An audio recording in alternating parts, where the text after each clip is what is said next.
Welcome to 1 Minute with JuanPa, here sharing from the beautiful jungles of Ubud.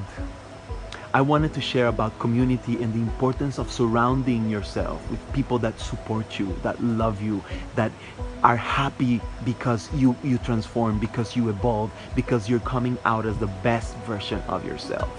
The people that are trying to bring you down, that are envy of you, that are jealous, that are always in these vibrations around you will affect you a lot. So doesn't matter how long you've been in a relationship with somebody, if you don't feel they are in the vibration you are right now and they are affecting you, let them go.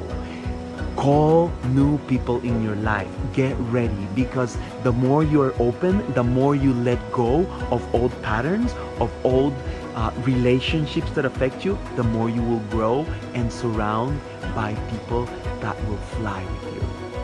Have a good one.